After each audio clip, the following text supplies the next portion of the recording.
রেস্টুরেন্টে আসছি খাওয়ার জন্য, যেহেতু দাম এত বেশি, কিন্তু এটা আমার দিছে কি দেখবেন, মাছ দিছে। মাছটা অবশ্য ভালো আছে, মাছের স্টেক, এই কেমন মাছের স্টেক, কিন্তু সব সবজি হলো যে সিদ্ধ করে দিচ্ছে কাছাকাছি।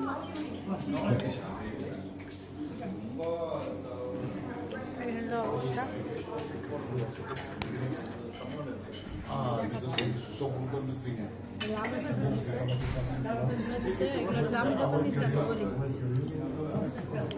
বাংলাদেশি টাকায় 1500 টাকা দিচ্ছে।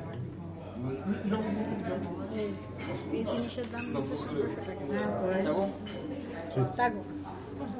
এদের কোনো ভাষা আমি বুঝি না, আমার যেহেতু পর্ক আমি খেতে পারবো না, সেজন্য মাছের আইটেম থেকে একটা আইটেম বলছি যে আমাকে এই যে এটা দিচ্ছে স্যামন মাছের স্টেক।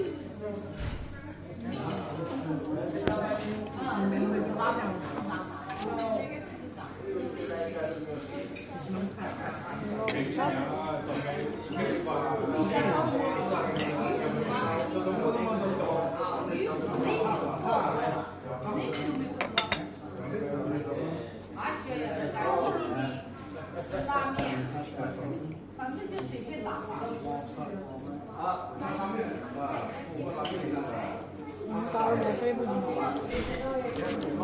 লোকজন আছে।